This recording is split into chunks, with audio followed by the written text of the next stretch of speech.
Hey guys, welcome to the video on preparing for labor. Now whether this is your first or your second or your 15th baby, there may be some uncertainty during pregnancy on when's labor going to start, how is it going to start, is my water going to break first, I'm going to go into labor first, is it going to be long labor, short labor, all that stuff. The tips I'm about to lay out for you will be a great way to prepare for labor no matter what kind of labor it is. Probably the most important tip in this section is to ignore labor signs as long as possible. Now I know, because I was just as bad with mine, that we are all tempted to start timing those contractions as soon as we think that they're starting to get regular, and anytime we lose a bit of our mucus plug or feel a little off, we're like, oh, I must be going into labor today. Full moon, maybe I'm going into labor today. But if I can just strongly encourage you to ignore those signs for as long as possible. So even if the contractions are coming regularly, but they don't have great intensity, you're still be able to carry about your day-to-day activities, I encourage you to try to do that. Because when we start timing contractions too early, it does a couple of things. One thing is it gets you too focused on the contractions, and when you mentally or emotionally feel, oh, they're regular now, so that means I can go to the hospital. Then you get there and you're only like 1 centimeter dilated and the contractions petered out because you got in the car and sat down and rode and all that stuff. And then you start getting doctors who want to talk you into inductions and things like that. That's exactly what happened with my first baby and is all too common. The other thing is it kind of gets you, when you start timing contractions too early, is it gets you in the labor mindset too soon. For instance, you might start getting into laboring positions and you might start focusing too much on the labor, and it's kind of like a watched pot never boils type of thing, and you can get worn out timing and breathing and doing all these things in the early labor, and then you don't have much energy for it in the actual active labor. Next thing is when you're pretty sure you're in labor and those contractions are coming consistently, I want you to do your best to listen to your body and pay attention to the time of day. So if this is going on and it's in the morning, then take a walk around your house or around your yard, maybe do some stretches, maybe do some good laboring positions to keep your hips mobile that we talked about earlier in the course. And if it's middle of the day when you might lay down and take a nap, lay down and take a nap. If it's in the middle of the night, even if you have to be upright for comfort during the contractions, rest your head on a pillow or lean forward on your bed while you're on the birth ball, something to make sure that you're getting the rest that you need.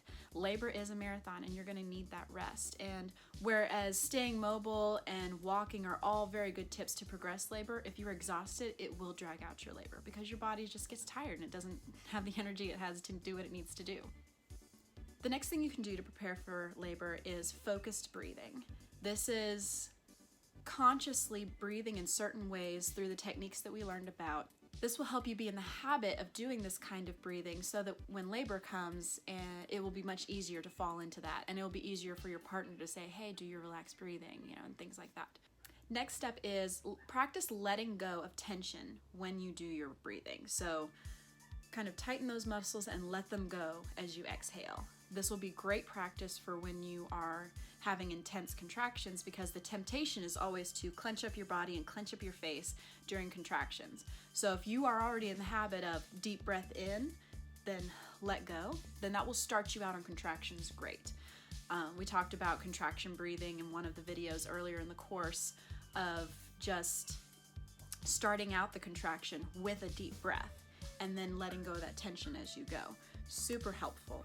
And again, being in the habit of it before baby comes will make it easier to fall into when you're in labor. Another thing you can do, especially later in pregnancy when you're sitting on the birth ball more often to try to get things going and things like that, is to practice creating comfortable spaces for using in between contractions. For instance, with my second baby, my favorite thing to do was have birth ball, and then I would lean against the bed with a couple of pillows to make it high enough, and I would rest my head. This will be very helpful for when you're in active labor and you're getting tired, maybe towards the middle or end of it, to be able to be in an upright position, but also to be able to rest your head and close your eyes for just a couple of minutes if that's all you have. Now, let's talk about what is early labor and how might you know that it's going on. Early labor signs are much more vague than primary labor signs. They're going to be things like low backache, feeling restless, menstrual-like cramps, nesting urges, unusual bursts of energy. These are things that are God's gift to mom to give you a little bit of oomph to make that last bit through. And again, listen to your body in general when it comes to those things.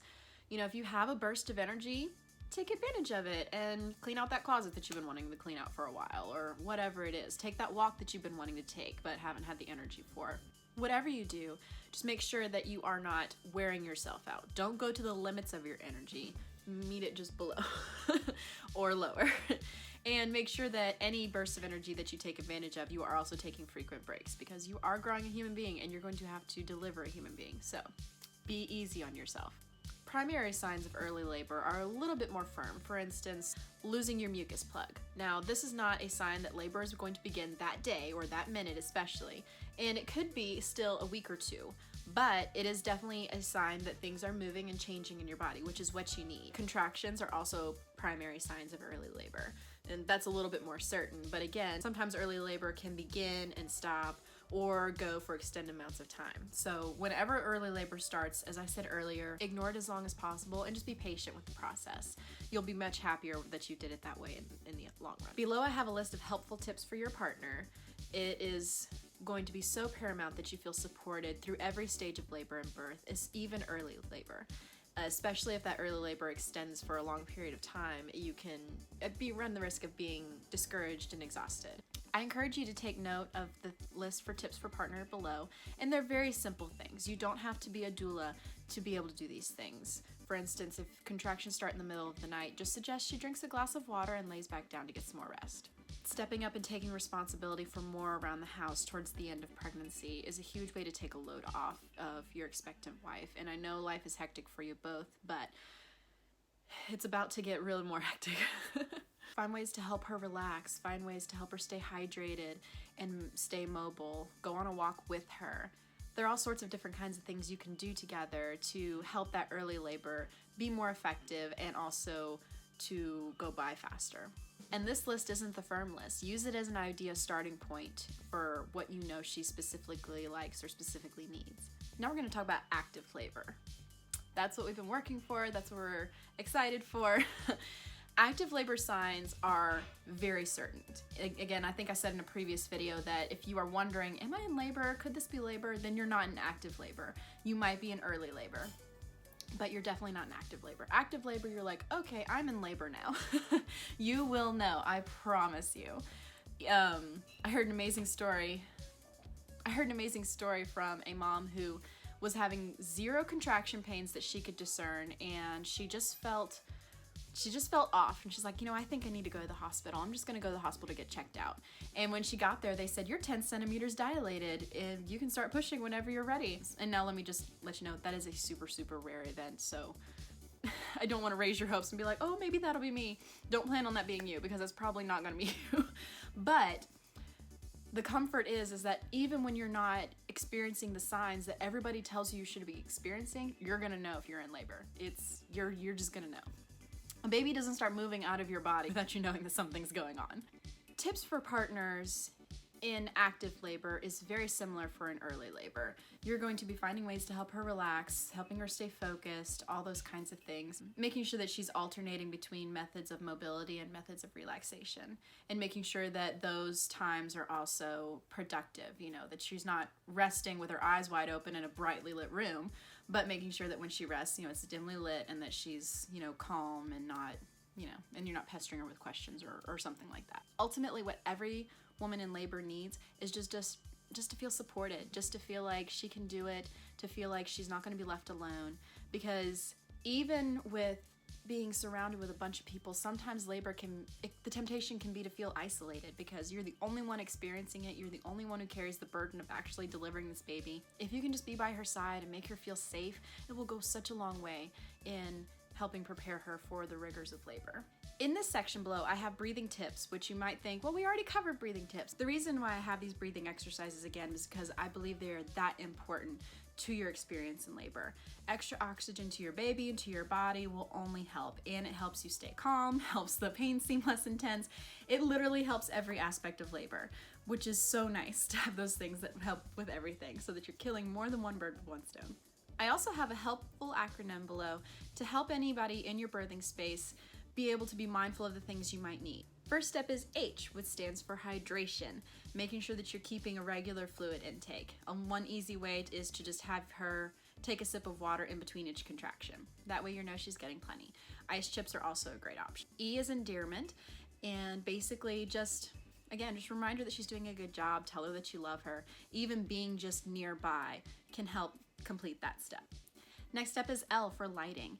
Make sure that it's not too bright or not too dark, whatever level she feels the most relaxed and safe in. P is for protect. Make sure that her needs are being heard by the doctors and that anything she is concerned with or that you're concerned with is being heard by the doctors and that there's conversation going on instead of dictating. Sounds. Help make sure that the sounds of the room are comfortable. If she has a certain music she likes to listen to, or if she wants minimal talking from people in the labor room, anything like that. A doula can help enhance all of those steps if that's something you're interested in. All right, now we're going to talk about the pelvic floor. Super important in labor. Now, one thing that I find is that there's a lot of misinformation on Kegels, mostly in how to properly do them. We all know they're important, but how do you actually do them? The most common tip on Kegels is to pretend like you're peeing and then hold that pee in. The problem with that is that it's not actually using all of the proper muscles, and it can actually put you at risk for urinary tract infection because it might cause pee to wash back. So how do you properly do a Kegel? Relatively simple, and there's a couple of ways that you can practice to make sure that you're activating the correct muscles. First method is to wash your hands and then insert your fingers into your vagina and squeeze the muscles around your fingers. It may take a couple of times to practice, but once you get in the swing of it, then you'll be able to do it without the help of the fingers. The third and slightly more fun way is when you are having sex with your partner, squeeze around his penis. This can be pleasurable for him, fun for you, and actually aid an orgasm anyway. And again, once you've practiced a couple times doing Kegels properly, then it becomes basically second nature to squeeze the correct muscles. And Kegels are important to help strengthen your pelvic floor before or after birth and help you prepare for all the things for labor and to heal from all the things of labor. So now that you've learned how to do a Kegel, I want to help teach you an exercise that I designed called a reverse Kegel. This can help you consciously relax your pelvic floor in preparation for labor. Now I want to clarify that this is not pushing, okay? If you attempt this during labor, it is not pushing. If you are pushing, you are not doing it correctly. Now, if you don't mind, and either of you can do this because men can do Kegels too, is as you're sitting there, I want you to perform a Kegel as best you can. And now feel your tight muscles below and then let go. Now you can feel how relaxed and loose your pelvic floor is, right? That is the way you want your pelvic floor in labor. Having that loose pelvic floor will help baby move down, will help all of the processes. And again, this is something that's better to practice beforehand so that it'll be second nature during labor. If you find when you're doing it that the temptation is to push, I want you to be very careful. I don't want you pushing too early because you can risk your cervix getting swollen. We do not want to wear your body out before the actual pushing time comes. So if you are only 2 centimeters dilated and not feeling the urge to push, but when you're doing the reverse Kegels, you find that you're pushing, I want you to stop doing them because it might not be the best thing for you to do at that moment. And you can always revisit and try later. But you do not want to be pushing before it is time to push. And if you get to the point where you are feeling that urge to push, that fetal ejection reflex, which is unmistakable, then, use the reverse Kegel to ease into the pushing. It can be a gentle way for you to prepare for self-directed pushing, which we're going to talk about more later. All right, when to go to your birthing place. This is something that, now in this section of the video, I'm not telling you the magic 2 or 3 things that need to take place for it to be time for you to go. Ultimately, every labor is different and you're going to have to navigate for yourself when you feel is the best time to go.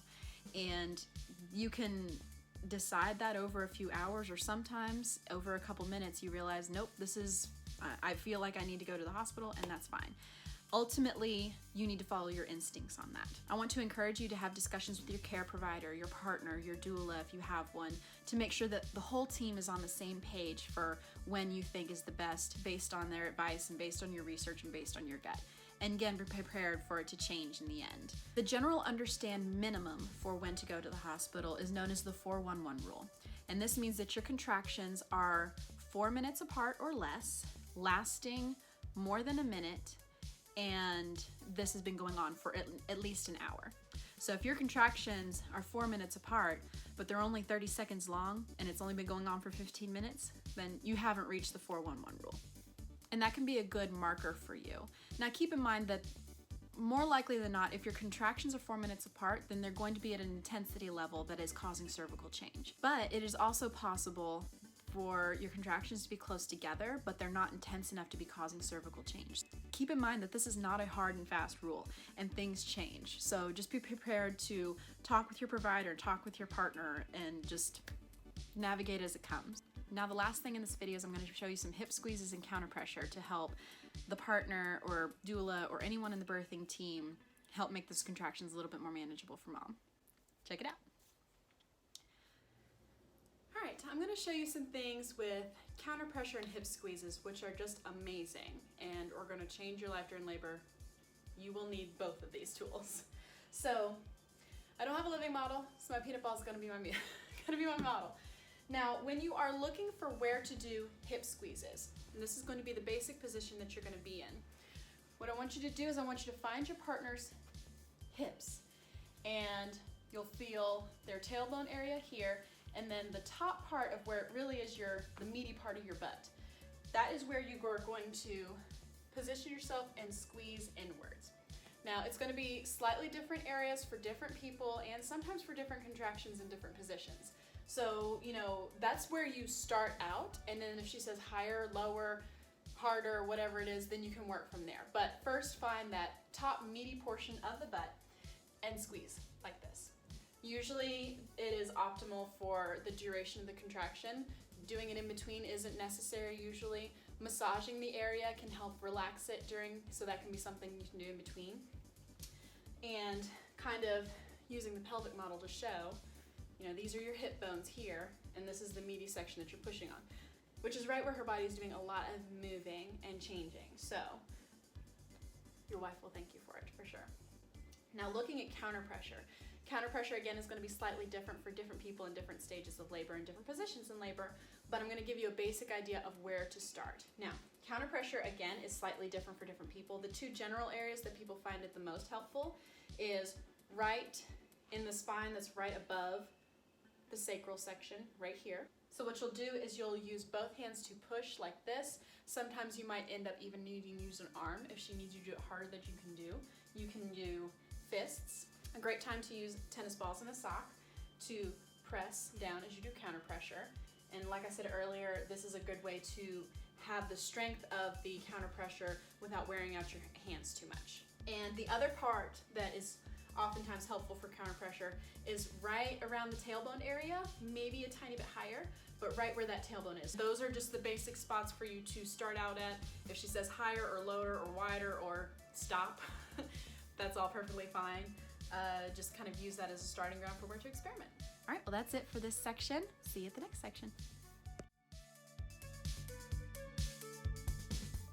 So right at the crest of the butt crack.